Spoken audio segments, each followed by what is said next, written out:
Bonjour à tous nos auditeurs, à toutes nos auditrices et à nos amis du studio 168 et à nos invités d'aujourd'hui, Jean d'Ormesson, Henri Godard, Philippe Alméras et Alain Clerval, à notre sommaire. L'actualité littéraire, vous savez que le 5 mars prochain, c'est le 50e anniversaire de la mort de Max Jacob et différentes manifestations sont prévues, notamment sur cette chaîne, à France Culture, où plusieurs émissions seront diffusées. Et du 7 au 12 mars... Dossier de la semaine consacré à Céline, à propos de la publication du tome 4, roman de Céline, Féerie pour une autre fois, 1 et 2, et Entretien avec le professeur Y. C'est une édition présentée, établie, annotée par Henri Godard, comme Henri Godard, du reste, a présenté, établi, annoté les 3 précédents volumes de la Pléiade. Publication chez Robert Laffont dans la collection Biographie sans masque, une biographie de Céline, Céline entre haine et passion de Philippe Alméras. Et puis publication chez Gallimard de Élisabeth et Louis, c'est Élisabeth Craig et Louis-Ferdinand Céline. C'est un ouvrage de Alphonse Juliande, publié chez Gallimard. Dans une traduction, je le dis parce que je me suis fait rappeler à l'ordre dernièrement, et à juste titre par des traductrices, car je n'avais pas signalé leur nom, et elles avaient tout à fait raison de réclamer. Ici, il s'agit de Florence Vidal, car les traducteurs et traductrices font un admirable travail. Il n'y a pas de raison de ne pas les nommer, ce sont des auteurs à part entière. Donc voici, il y a d'autres ouvrages sur Céline, certainement qu'Henri Godard, Philippe Alméras pourrait m'en donner encore des titres. Je voudrais simplement signaler aux éditions du Seuil, mais je l'ai reçu trop récemment, de Yves Pagès, La fiction du politique chez Céline. C'est un gros ouvrage, enfin un ouvrage assez important qui vient de paraître. Vous le connaissiez sans doute, Henri Godard, ou vous, tout au moins vous en avez entendu parler. Oui, c'est un travail qui a été fait sous ma direction. Ah bon, très bien. Mais c'est vous qui avez trouvé le titre, parce que je trouve que le titre n'est pas bon. C'est l'éditeur. Ah bon, très bien. Bon, fiction du politique, je comprends pas. Bon, et puis Bala Corsor, sur les traces de Louis-Ferdinand Céline chez Grasset de Claude Duneton. C'est un petit livre comme ça d'amour, témoignage d'amour de Claude Duneton pour Céline. Je ne peux pas dire que ça apporte grand-chose. Est-ce qu'il y a d'autres ouvrages encore que vous voulez signaler? Non. Ah, le numéro spécial du magazine littéraire, enfin le dossier du magazine littéraire du mois dernier, qui était consacré à Céline. Il y a plusieurs numéros spéciaux. Il y a une revue universitaire qui s'appelle Roman 2050, une revue de Lille, qui s'attache à la période du roman français entre les années 20 et les années 50, qui vient de sortir un numéro aussi sur Céline. Oui. Enfin, il y a énormément de choses. Il y a énormément de choses. Et puis, il y a le livre d'une collègue qui vient d'être publié aux éditions de l'Harmattan. Oui. Et puis, nous pas un livre qui a été publié déjà naguère, dirait Jean d'Ormesson. C'est le Céline de Frédéric Vitou. De Frédéric Vitou, oui, bien sûr. Bon. Alors, notre dossier cet après-midi est essentiellement centré sur 2 choses, justement. C'est la vie et l'œuvre, parce que l'œuvre, c'est le tome 4 des romans, est précédé d'une excellente notice, comme toujours d'Henri Godard, qui analyse justement l'importance de ces doubles féeries pour une autre fois, également l'importance de cette écriture de Céline, des recherches dont il parle dans Entretien avec le professeur Y, donc nous parlerons beaucoup de Céline écrivain, et puis l'homme, grâce à la biographie de Philippe Alméras, qui, à mon avis, met vraiment les choses au point. C'est jamais définitif, une biographie, mais enfin, par rapport à toutes celles que l'on connaît, et même à l'excellente biographie de Frédéric Vitou, là, vous mettez vraiment beaucoup de choses au point. Et nous parlerons également, bien sûr, de Élisabeth et Louis, de cette liaison importante dans la vie de Céline, avec Élisabeth Craig, une danseuse, retrouvée grâce au travail d'inspecteur de police auquel s'est livré ce professeur Alphonse Julian, qui a réussi à retrouver cette jeune femme qui était devenue, bien sûr, une dame très âgée, et qui a pu donc, avec qui il a pu s'entretenir, etc. Alors, j'ai envie de commencer ce dossier par une phrase de Maurice Nadeau. Maurice Nadeau terminait son article dans la Quinzaine littéraire il y a un peu plus de 15 jours, c'est pas dans le dernier numéro, dans le numéro précédent, parlant justement de l'ouvrage de Philippe Alméras et parlant également du tome 4 de Henri Godard. Il disait de Céline, un écrivain de génie soit, mais un rude salaud. Voilà comment il terminait son article. Et je trouvais cette formule assez lapidaire, bien sûr, et assez brutale peut-être, mais qui rendait bien compte de l'impression que l'on a de plus en plus quand on connaît un peu la vie et les réactions de Céline au cours de cette vie, et notamment au cours de la guerre. Et puis, par ailleurs, les études sur le style, sur l'œuvre de Céline et l'importance de cette œuvre et du génie créateur de Céline. Voilà à peu près donc les doubles choses. Est-ce que vous voulez réagir à cette formule de Nadeau, Henri Godard, par exemple, non, ou Alain Clerval? Et ce que je voudrais dire, c'est qu'il y a beaucoup d'auteurs donc qui sont, disons, qui ne sont pas à la hauteur de leur œuvre. Par exemple, Chateaubriand, mais qui a beaucoup travesti, beaucoup menti, etc., qui a été un enchanteur. Mais malgré tout, le divorce entre la vie et l'œuvre qu'on trouve toujours, qu'on découvre toujours chez de nombreux écrivains, ici, l'homme est si loin de la grandeur de l'œuvre, enfin de la grandeur, que moi je n'apprécie pas tellement, mais je veux dire, on a l'impression que l'œuvre ne peut pas racheter la vie de l'homme, c'est ça. On a l'impression qu'il y a une sorte d'ignominie dans la vie, dans la vision du monde, qui rend l'œuvre, disons... Moi, je n'arrive pas à admirer une œuvre qui, finalement, a été produite par un homme si ignominieux. Non, pas du tout. Vous avez un côté Boileau, le verre. Non, mais ça, je ne veux pas... Je m'exprime mal. Non, mais nous avons compris. Bon, alors, Henri Godard. Tout est dans le point de vue, hein, tout est de là où on parle. Si on part de la littérature, les choses se présentent différemment. C'est-à-dire que l'œuvre existe. Ce à quoi nous avons affaire désormais, c'est l'œuvre. C'est cette série de romans. Oui, parce que Nadeau dit une chose que vous n'avez pas citée, mais qui est assez intéressante. Nous sommes les derniers, dit-il, les gens de sa génération, nous sommes les derniers à avoir connu cette période. Oui, voilà, ça, et donc, maintenant, Céline, d'une certaine façon, ce sera autre chose. Ce sera peut-être plus l'œuvre que le souvenir qu'on aura eu de cette période, effectivement. C'est le thème de Proust, n'est-ce pas? L'homme l'homme des livres n'est pas le même que l'homme de la vie. C'est le contre Sainte-Beuve. C'est que c'est un autre homme qui écrit. Il y a peu d'illustrations aussi spectaculaires. Je suis tout à fait d'accord. Mais alors là, moi, je ne suis pas tout à fait de cet avis. Là, moi, je ne suis pas tout à fait. Je peux me permettre. Philippe Alméras. Moi, j'ai été étonné de l'accueil qui a été fait à mon travail. Parce qu'on a justement établi une opposition entre l'homme et l'œuvre que moi je ne vois pas. Ce que j'ai fait dans ce travail, j'ai essayé de séparer absolument. Maintenant, une biographie, j'ai raconté sa vie. C'est bien que j'ai mentionné bien sûr les œuvres, je les ai résumées quand il le fallait, mais je n'ai pas fait une analyse littéraire. Mais moi, il me semble que les passerelles entre la vie et l'œuvre sont beaucoup plus nombreuses qu'on avait pris l'habitude de le considérer.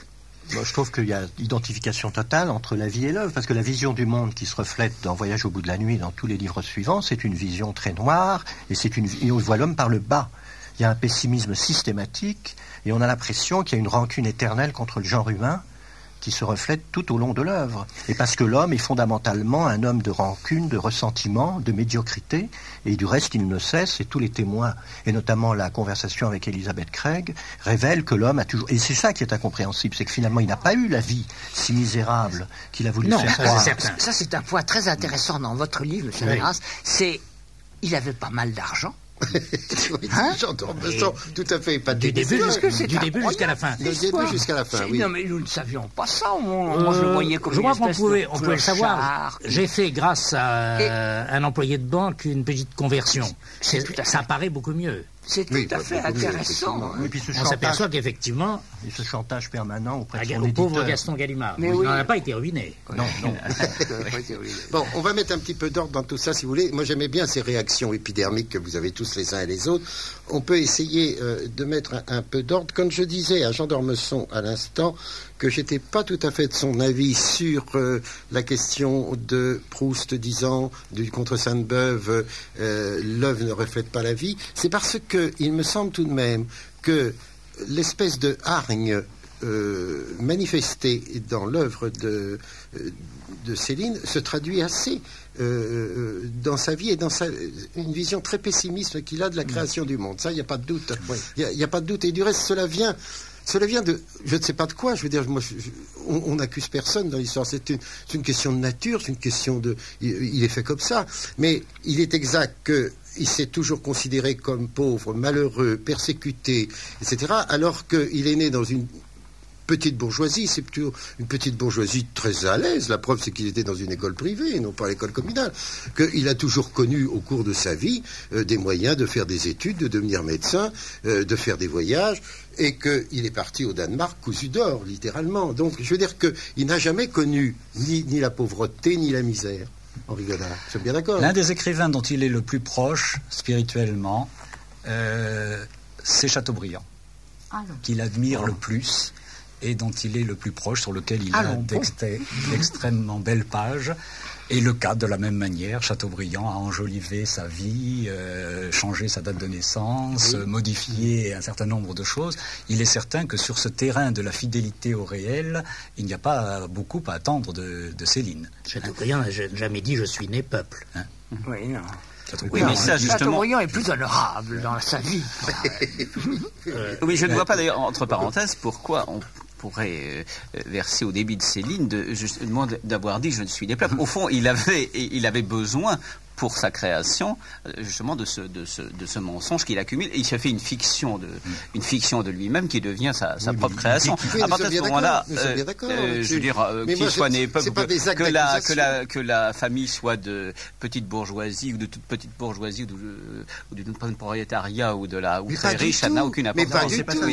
Mais pas du tout. C'est là où vous n'êtes pas. La petite bourgeoisie explique beaucoup plus ses opinions. Je veux dire, il traduit tout à fait dans les opinions, et notamment les opinions antisémites, ce qu'était la petite bourgeoisie française des années 30. Moi, j'ai connu des salauds dans toutes les conditions sociales. Oui. Pardon ? J'ai connu des salauds dans toutes les conditions sociales. Paris a élu un conseil municipal antisémite au début du siècle. Oui, exactement. Donc, je veux dire, on ne peut pas tout de même nous raconter beaucoup de blagues sur une période que des gens ont tout de même connue. C'est ça que je veux dire. Et là... je veux dire, ça paraît tellement simple, ça. Je veux dire que son opinion s'est faite dans son milieu, c'est tout. Et cette espèce de fixation qu'il a faite sur le juif, comme il le fera sur le noir ou sur le jaune, c'est vraiment des choses que l'on voyait un peu partout dans les journaux d'avant-guerre. On aurait peut-être hésité à lui serrer la main. Il y a une différence de peut-être qu'on degré. aurait admiré ses livres et qu'on aurait hésité à lui serrer la main. Mais c'est ça que je veux dire. Hein. Il y a des... Bon. Et ça, Philippe Almiras, tout de même, dans votre biographie que vous faites avec une très grande, avec beaucoup de détails, et surtout, vous avez ce soin de ne rien affirmer que vous n'ayez, ou vous n'apportiez une preuve d'une déclaration, d'une citation, des choses comme ça. Je me suis privé d'un certain nombre d'histoires. Il y a une objectivité de votre part. Elles ne sont pas prouvées. Il y a Céline crée de la fabulée, et on a fabulé autour de lui. Hein. C'est pour ça que j'ai pris le point de vue de ne pas partir de l'œuvre pour raconter sa vie, comme on a pu le faire. Oui. Car à ce moment-là, on brouille tous les plans. Je trouve qu'il est beaucoup plus intéressant de voir sur quel terreau il a pu créer son œuvre. C'est ça. Et alors, si on en créer son personnage, au fond. Oui, et créer son personnage. Et si on en revient à l'œuvre, il dit « je suis né peuple ». Ça n'est pas vrai, mais c'est vrai si on se souvient que pendant une période de sa vie, il se prend pour un gentilhomme normand. Oui, c'est ça. Qu'il est Louis des Touches, tombé dans la débine. Oui. Et qu'à ce moment-là, la transposition de mort à crédit, c'est une transposition en mineur par rapport au deuxième état. Oui. Tout ça est plus ou moins vrai. Il était peut-être quand même un peu fou. Est-ce que vous vous rappelez, je crois que c'est dans le 2e volume, en tout cas c'est dans les mémoires de Benoît Méchain, le dîner chez Abetz, où Céline met son doigt... Pas Céline, Jeanne-Paul. Jeanne-Paul.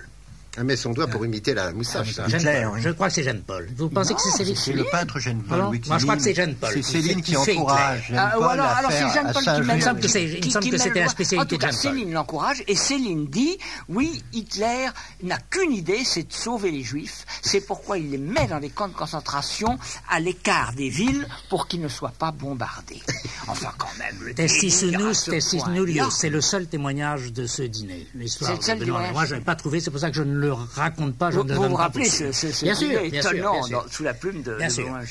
Mais non, parce que je ne veux pas vous interrompre, mais votre biographie montre bien ça, que finalement il n'a aucune raison finalement d'éprouver les sentiments qu'il éprouve. Alors il a rêvé d'être de petite aristocratie, il n'a pas été, mais il ne l'était pas. Donc il n'y a pas. Pourquoi un sentiment de déchéance d'abord? Pourquoi? Parce qu'il a reçu des bienfaits, ce qu'il appelait les grands juifs, et que ça il ne l'a pas pardonné. Mais c'est très curieux. Au fond, c'est Périchon tragique. Oui, il y a un côté Périchon. Il est très clair qu'il a été le protecteur de Reichmann. Il a fait une lèche terrible à Reichmann. Il lui a écrit des lettres flagorneuses. Ensuite, il a été aussi le protégé de Léon Bernard. Ensuite, il a été...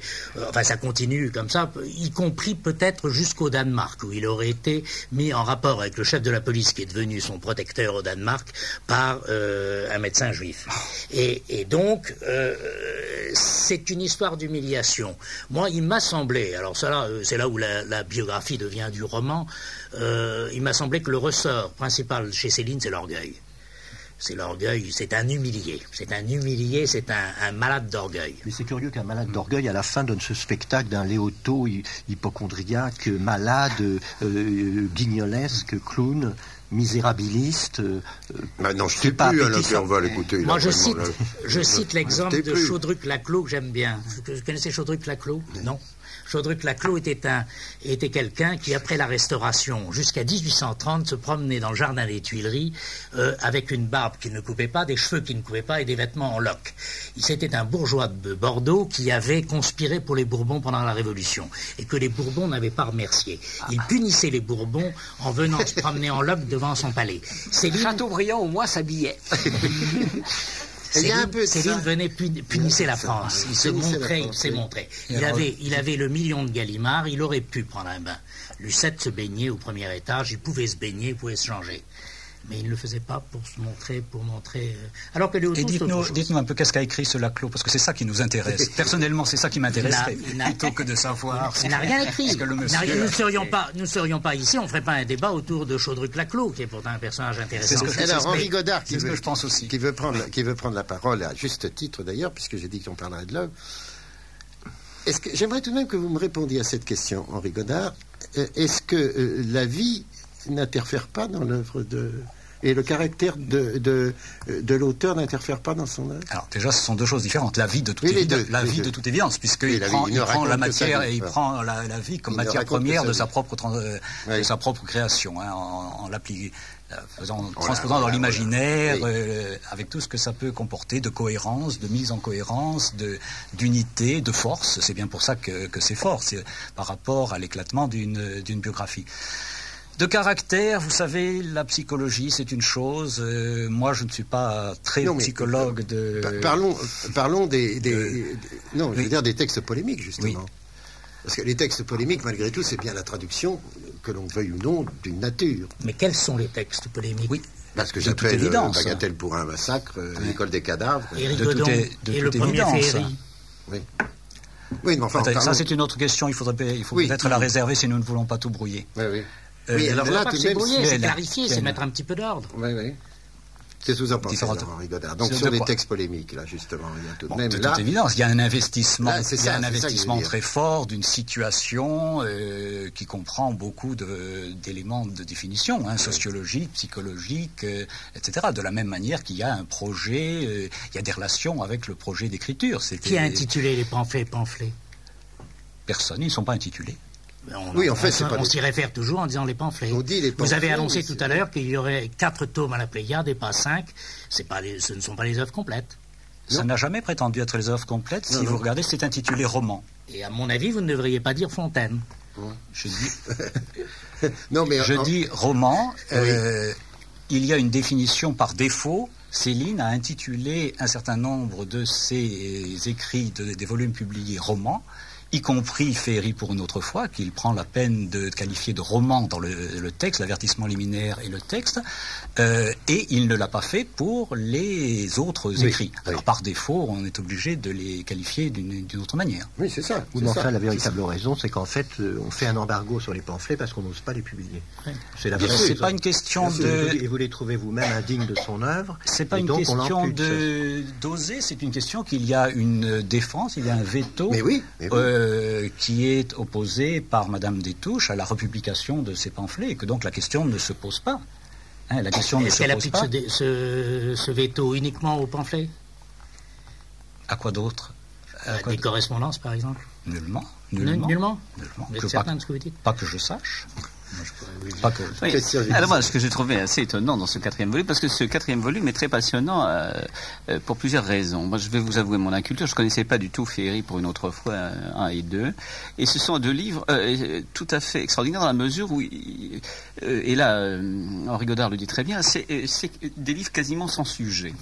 Et là, il y a entre si on peut dire la première partie de Céline, inaugurée par le voyage, Maracali, etc., et puis la fin, alors que l'on connaît tous, et qui lui a redonné peut-être justement à cause de cette anecdote si forte, au fond, liée à notre histoire, tout un public fervent. Mais là, ce qui est très extraordinaire, c'est que ce sont des livres, au fond, ce qui m'a frappé, c'est qu'ils sont extrêmement difficiles à lire d'une certaine façon. Bien sûr. Parce que c'est des livres, c'est complètement idiot de dire ça, mais essentiellement littéraires. Et c'est effectivement des livres qui me semblent être sur vraiment des réflexions constantes sur la façon de raconter quelque chose, et parfois ce quelque chose est presque rien. Et ce qui en donne justement la valeur extrêmement bizarre. Et je crois que dans cette œuvre, c'est soit quelque chose que l'on peut rejeter en le trouvant quand même par moments un peu fastidieux, soit au contraire, c'est là que peut-être Céline se manifeste le plus un grand écrivain. Henri Godard l'explique aussi dans sa notice, il y a les conditions dans lesquelles il a écrit et publié ce texte. C'était pour renouer avec son public. En ce qui concerne la première partie. Je parle de Féerie 1. Mais il s'y est pris d'une curieuse façon, justement. Oui, non, il s'agissait de reprendre contact. Non, il faut voir la biographie a malgré tout du bon. Il faut voir les conditions dans lesquelles est écrite, c'est-à-dire d'un homme isolé. C'est un texte qu'il a commencé à écrire en prison et qu'il a écrit pendant 8 ans dans des conditions d'isolement. En cette année d'isolement au Danemark et ensuite de retour qui était encore un quasi-isolement. Il y a donc quelqu'un qui approfondit sa recherche, qui est enfermé dans son propre monde, qui approfondit sa recherche, tout en cherchant à rétablir le contact, en particulier dans le premier tome publié. Mais c'est quelqu'un qui approfondit, c'est en un sens l'aboutissement de sa recherche. D'une certaine manière, les 3 autres romans sont une sorte de concession un peu à l'anecdote, une concession à la chronique. Au récit, là, on peut dire. Au récit, bien sûr.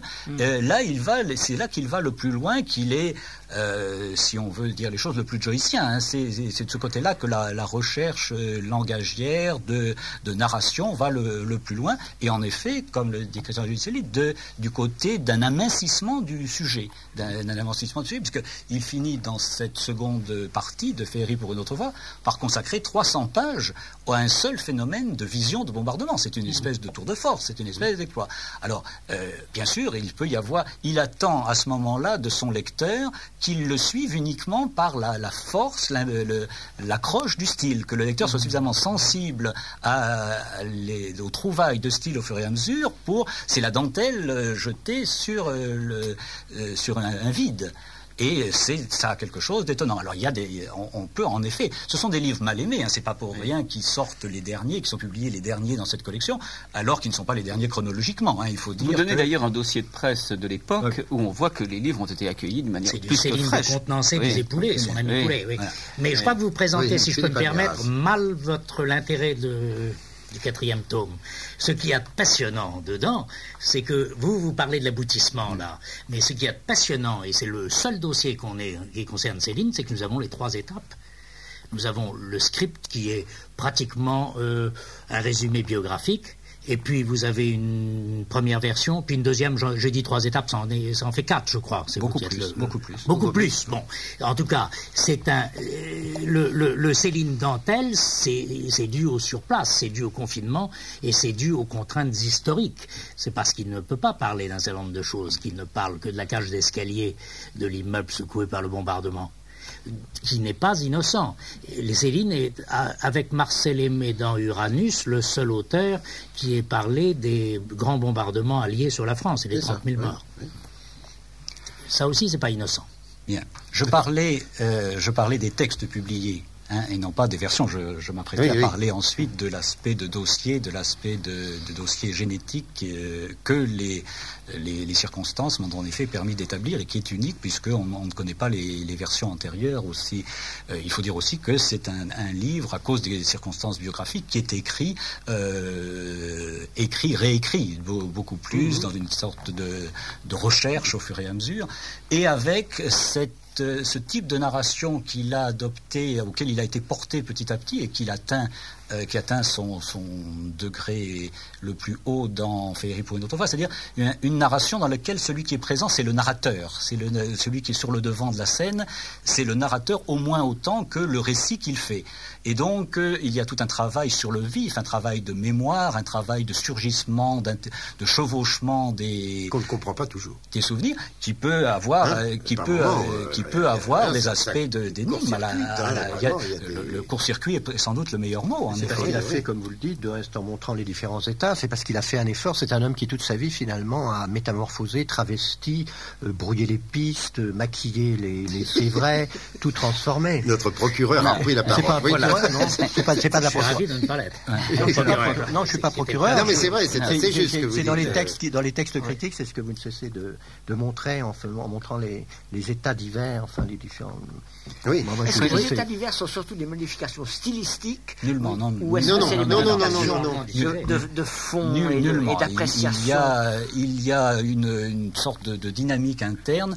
Il est parti de l'idée de raconter les tribulations, ce qu'il avait vécu entre le printemps 44 et le printemps 46. C'est la toute première étape est là. Et le déclenchement, c'est le bombardement qu'il a vu de son balcon en haut du 5e de l'immeuble de Montmartre sur Paris, etc. Et après quoi devait suivre un certain nombre d'événements qui enchaînaient là-dessus, dont la journée suivante dans Montmartre, les adieux aux amis, le départ vers l'Allemagne, etc. C'était la fin du bonheur. Et puis, à ce moment-là, au fur et à mesure qu'il a écrit, il réduit, puisque dans les premières versions, il prolonge le récit au-delà du bombardement. Il va jusqu'à la première version. Il y a des scènes étonnantes où il se retrouve avec toute la bande, Jeanne-Paul, Le Vigan, etc. Il se retrouve dans le cimetière de Saint-Vincent. Et là, il y a des choses, des scènes qui n'existent pas ailleurs. Et puis progressivement, il y a une expansion qui se fait sur un sujet. Et personnellement, c'est quelque chose qui me passionne, de voir à quel point il est pris par l'imaginaire de son propre sujet. Et ce sujet du bombardement finit par aboutir, qui a au départ 50 pages, finit par en occuper 300, tellement il est en accord avec un certain nombre de choses qu'il a à dire. Et qu'il est, et je pense que ça intervient aussi, dont il a le sentiment qu'il est le seul à pouvoir les dire. Une des choses, moi je ne suis pas du côté des procureurs, je suis de l'autre côté. L'une des choses qui fait sa force, malgré toutes les préventions, malgré les allergies dont on fait état autour de cette table, etc., c'est qu'il dit un certain nombre de choses que personne ne dit comme lui. Qui a dit comme lui cette réalité de notre siècle qu'est le bombardement ? Quels exemples peut-on citer dans la littérature d'évocations de bombardements qui sont notre réalité encore en ce moment, c'est notre réalité quotidienne par télévision interposée? Qui a pu dire ça en dehors du style qu'il s'était formé, de toutes les conditions qu'il avait réunies? Et il sait que là, il a un sujet, et personnellement, je suis extrêmement sensible à cet aspect de bombardement. Le bombardement de Dresde par Coulonges, si vous vous en souvenez. Ah, oui, très bien, oui, de Dresde. J'ai vu les trous d'obus sur le but. Non, mais je comprends très bien que l'admiration que vous, notre cher Henri Godard, à son sujet, le transporte à ce point, mais tout de même un bombardement ne rend pas compte d'une œuvre. Je veux dire, même la façon de choisir un bombardement et de le décrire ne rend pas compte d'une œuvre. Je crois tout de même qu'il y a une chose. Vous avez parlé c'est moi qui ai parlé de procureur, et vous dites je suis plutôt dans le camp adverse. Je ne pense pas qu'on puisse être ni d'un camp ni de l'autre quand il s'agit de Céline. Je pense vraiment qu'on peut être admirateur de son œuvre, mais absolument pas admirateur de sa vie. Ça me paraît quelque chose d'absolument impossible. Quand objectivement on voit à quoi correspondait ce qu'il a dit, ce qu'il a écrit et ce qu'il a fait à une époque, à l'époque de la Shoah, à l'époque horrible que nous avons vécue, enfin pas les plus jeunes autour de cette table, mais moi personnellement que j'ai vécu dans ma jeunesse.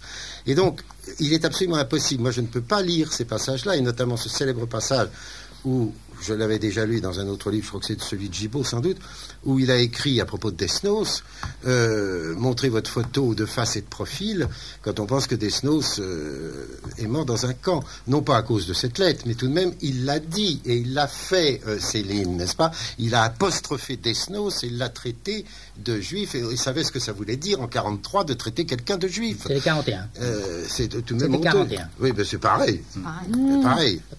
Écoutez... oui, est-ce que je peux rectifier sur une de des formules du début de votre intervention? Il est nullement question d'être admirateur de la vie. C'est ça. Il n'est nullement question pour moi d'être admirateur de la vie. Quand je dis défense, c'est que je fais le pari de la force littéraire. C'est ça. La force littéraire. Ça, nous sommes bien d'accord là-dessus. Et je veux dire que ces textes-là, excusez-moi de vous interrompre, de Ferry pour une autre fois, qui sont effectivement des textes de Céline, qui ne sont pas finalement bien vus, même par beaucoup de Céliniens, je veux dire, les livres, ce sont vraiment des livres extraordinairement énigmatiques et qui gardent leur force totale, à cause peut-être de cet aspect énigmatique, je veux dire, de cette longue... alors, puisqu'on parle de littérature, je ferai tout de même une réserve, moi. Non, mais on peut faire des réserves, mais c'est une expérience quand même extrême qui n'a pas d'exemple en fait, et qui vraiment. C'est une œuvre limite. C'est une œuvre limite. Nous sommes bien d'accord. Puisqu'on parle de littérature et que vous parliez tout à l'heure de Chateaubriand, à qui vous compariez, moi je le trouve absolument pas comparable à Chateaubriand. J'adore Chateaubriand. Moi aussi, quand même, une œuvre littéraire, c'est une œuvre qui vous donne une certaine délectation, une certaine jubilation. Ah, mais là, si on alors, les Mémoires d'Outre-Tombe, c'est sublime. Voyage au bout de la nuit, moi, franchement, j'ai eu un mal fou à le lire. Oui, mais là, c'est une question de goût. Oui, il y a une sorte. Non, ça ne prouve rien, mais on a le droit de dire j'aime ou j'aime pas, quand même. Oui, mais une fois qu'on a dit ça, on n'a pas dit grand-chose quand même. On n'a pas dit grand-chose quand même, mais l'admiration inconditionnelle, on ne dit pas grand-chose non plus, je veux dire, dans un sens ou dans un autre. Non, je partage avec vous à 100% l'admiration pour les Mémoires d'Outre-Tombe. Vous croyez que c'est un livre que je relis périodiquement, que j'ai encore relu l'année dernière, puisque... préparant une édition des Cahiers de prison de Céline, qui est entre autres choses un recueil de citations, puisque c'est un moment où il a davantage lu, je me suis aperçu que l'auteur dont il avait le plus de citations, dont il prélevait le plus de citations, c'était Chateaubriand. Et je me suis donné le plaisir de relire les Mémoires d'Outre-Tombe pour identifier les citations avec le même plaisir que toujours. Cela dit, je retiens votre terme de jubilation. Je retiens votre terme de jubilation. Ce qui fait la position de quelqu'un comme moi, c'est la jubilation de la lecture de Céline. Et je sais bien, et ce qui m'intéresse, c'est qu'elle est dans un écart maximum avec l'imaginaire, avec mes idées, avec toutes sortes de choses. Mais nonobstant, et c'est parce que je suis un passionné de littérature, nonobstant, avec cet écart maximum, j'ai une jubilation constante. Je comprends très bien ce que vous voulez dire, mais jubilation ne veut pas dire forcément la joie, je veux dire, pas forcément la joie. C'est là où porte ma réserve un peu quand on compare trop souvent, quand on dit tout le temps Céline s'inscrit dans la grande traduction de Villon ou de Rabelais. Ça me paraît toujours un petit peu excessif et pas très fondé. C'est sous prétexte tout simplement que Rabelais a inventé des mots comme Céline en a inventé. Alors s'il faut mettre dans le même sac tous ceux qui ont inventé des mots, c'est pas une preuve du tout. Ça, je veux dire que ce qui m'ennuie dans Céline, si vous voulez, sur le plan strictement de son œuvre, alors là, c'est pour moi une œuvre de mort, alors que pour moi Rabelais est une œuvre de vie. Et c'est très curieux que cette œuvre quand je dis une œuvre de mort, c'est parce que je pense que c'était son obsession. Et je pense vraiment que Céline était un homme, au fond, qui n'a jamais accepté la vie. Et quand il disait au revoir et merci, ça signifie bien ça signifiait bien ça. Et j'ai trouvé dans Almaraz la citation de Junger dans son journal, la rencontre de Junger. Et il disait la même chose, il disait à peu près la même chose, ça me fait plaisir de voir ça, qu'il rencontrait cet homme dont le regard était tourné en dedans. Il dit ça, obsédé par la mort. Et ça, et dans son œuvre, c'est constamment la mort. Et qu'est-ce que dit Céline à ce moment-là, Junger? C'est constamment la mort. Il lui dit, il faut visiter chaque maison et les nettoyer à la baïonnette. Ça, il l'a dit. Oui, mais c'est effectivement certainement juste. C'est uniquement la jubilation que l'on peut prendre, et je pense que alors la jubilation d'Henri Godard, oui, Henri Godard est un pur. Oui, mais enfin, si l'on peut dire un tout petit mot, cher Roger. Et Henri Godard, qu'est-ce que veut dire pur littéralement Henri Godard tout à l'heure a oublié que les 2/3 de Féerie sont un pamphlet. Vous n'avez parlé que du bombardement. Ça n'arrive qu'à la fin du livre. Non, je pense que là, je me range tout à fait sous la bannière d'Henri Godard, s'il veut de moi. C'est qu'il y a effectivement une jubilation, tout simplement parce qu'il y a une invention du langage absolument extraordinaire. Et que si l'on aime la littérature, bon, c'est une œuvre de mort, c'est tout ce que vous voulez, mais il n'empêche qu'on peut prendre on peut avoir une délectation extrême à lire 4 ou 5 pages par-ci, par-là, peut-être pas effectivement. C'est pas uniquement l'invention des mots qui compte, mais voyons. Enfin, c'est ce que disent les mots aussi. Oui, mais bien entendu, mais vous êtes rigolo. Oui, mais enfin, je veux dire, ce n'est pas abstrait. Non, mais je veux dire que je vous fais remarquer. J'espère qu'il n'y a pas de mots étrangers. Je vous fais remarquer que beaucoup des grandes œuvres du XXe siècle, reconnues pour telles, sont très difficiles de ce point de vue. plus. On peut pas, si on se met à dire qu'il y a de la jubilation à lire Joyce, on peut dire aussi que c'est par moments férocement embêtant. Ça n'a rien à voir. Je veux dire, là, on peut, on est vraiment, me semble-t-il, un amateur de littérature et de l'éclat dans le langage, on peut effectivement ressentir une certaine jubilation à lire Céline, même quand il est en bien d'accord. Et il faut revenir sur la question de la mort qui est évidemment centrale, celle que vous soulevez. C'est de toute évidence que c'est un homme obsédé par la mort. Et c'est de toute évidence aussi que l'une des choses difficiles... Je ne dirais pas ça. Je dis un homme obsédé par la mort, vous allez voir pourquoi. Obsédé par la mort, et l'une des choses d'extrêmement difficiles à supporter en lui et qui nourrit le ressentiment, car il y a un ressentiment contre Céline. L'une des choses qui nourrit le ressentiment, c'est qu'il nous ramène à cette pensée de la mort que nous ne cessons de fuir, tous autant que nous sommes, évidemment, pour pouvoir vivre. Et il nous y ramène obstinément et impitoyablement, et dans la manière la moins supportable, la plus clinique, la plus médicale à l'occasion, bien sûr. Mais ça fait jubiler Christian Judici. Et d'autre part, je voudrais, nous ne pouvons pas développer beaucoup, je voudrais quand même vous citer une chose qui me paraît omise dans la vision qu'on prend trop de Céline, et qui nous ramènera à ce que disait Jean d'Ormesson de son livre tout à l'heure, à savoir la phrase de l'Église dans lequel on interroge Barthélemy, vous savez que l'Église est une première version théâtrale de Voyage au bout de la nuit, on interroge Barthélemy sur sa passion du corps féminin, sa passion des danseuses, etc. Et il répond: la beauté des femmes, la beauté, ça meurt, et comme ça, on sait que ça existe. La mort n'est pas seulement chez lui, elle est l'atrocité, elle est l'horreur, elle est ce dont il nous traque, c'est évident, mais elle n'est pas seulement le néant. C'est pour ça que ça n'est pas le seul. C'est pour ça que ça paraît extraordinaire. Mais alors, vous êtes très habile avec votre danseuse, Henri Godard, parce que ça nous permet de rappeler le livre d'Alphonse Julien, justement, parce que ça, c'est... D'abord, il n'a aimé que des danseuses. Le besoin, il a eu besoin de la présence proche de danseuses, de c'est ce vous corps. qui faites ce rapprochement des danseuses et de la façon d'écrire aussi? Oui. Ah oui, c'est bien, vous êtes obsédé par les danseuses. Ça fait partie des choses. Et je dois dire que j'ai pris énormément d'intérêt au témoignage d'Elizabeth Craig, ce témoignage tardif, inespéré. Alors il a eu une parole formidable quand il a dit « elle m'a tout appris ». Elle m'a tout appris. Et c'est curieux parce qu'elle incarnait vraiment totalement le rêve américain. Oui. Alors que lui était vraiment de l'autre côté. Elle devait être plus complexe qu'elle n'est devenue à 86 ans au moment où elle parle. Parce qu'il fallait bien qu'elle ait pris un intérêt pour vivre 4 ou 5 ans, même si au bout de 4 ou 5 ans, elle était, semble-t-il, aux antipodes. Elle en a eu assez. Et ce qui est extraordinaire, c'est qu'elle décrit l'espèce de métamorphose qui fait que au début, c'est incroyable, parce qu'elle dit qu'au début, Céline était un homme gai, plaisantant, qu'elle faisait du ski avec lui, etc. Et qu'au fur et à mesure de l'écriture de Voyage au bout de la nuit, chaque fois quand il sortait de son bureau après une séance de travail, il était plus enfoncé dans la déréliction, plus enfoncé dans le pessimisme. Et alors c'est là qu'elle, avec son côté américain, lui disait « Mais non, la vie n'est pas si mal que ça ». Et elle l'emmenait, elle disait « On va prendre quelque chose, on va prendre une consommation quelque part », etc., etc. C'est un témoignage. On n'écrit pas innocemment. Oui, mais vous voyez quand même que combien les écrivains ont le droit d'être désespérés, puisque Céline lui dédie Le Voyage au bout de la nuit, qui est un chef-d'œuvre, comme tout le monde sait, et elle ne le lit pas. Et c'est la femme qu'il aime. C'est quand même terrible. Elle ne lit même pas en anglais, alors qu'ils n'ont jamais communiqué en français. C'est ça qui était aussi extraordinaire. D'abord parce qu'il est en français, et ensuite parce qu'au moment où elle a rompu totalement, elle a fait cette chose extraordinaire qu'elle justifie a posteriori dans son témoignage. Ils se sont connus entre 26 et... En 26. 32. 26 et 32. 33. C'est pas en 1923, non? 26 et 33. 33, 26 et 33. Et elle l'a abandonné, et elle dit, alors évidemment c'est un témoignage unique et que personne ne peut venir contester, donc elle dit précisément, s'agissant de ce besoin que Céline avait d'une présence féminine, qu'elle avait à ce moment-là, elle approchait d'un âge où elle pensait qu'elle ne resterait pas ce qu'elle avait été pour lui, et qu'il valait mieux, dit-elle, disparaître, se volatiliser, que de tomber progressivement dans un alourdissement, ceci n'est peut-être qu'une des facettes de la vérité. Elle avait peut-être aussi une lassitude de vivre avec lui.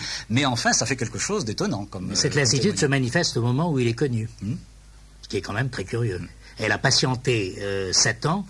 Il est un best-seller, il est traduit en anglais, c'est à ce moment-là qu'elle le quitte. Ça prouve qu'elle est désintéressée. Elle a accouché le voyage. ça prouve que aussi peut-être qu'il n'était pas généreux. Moi, les questions d'argent de Céline ne m'intéressent pas. Ça m'intéresse uniquement à la phrase. Ça m'intéresse pas. Non, pas à la phrase, à l'œuvre. Un écrivain écrit avec tout, et sans séparer, avec son sens de l'argent. Et sans séparer le style, ce qui n'aurait pas de sens de considérer uniquement le style. Personne n'est assez naïf pour ça. Bon, eh ben, nous reprendrons et nous continuerons encore cette discussion à l'infini à propos de Céline.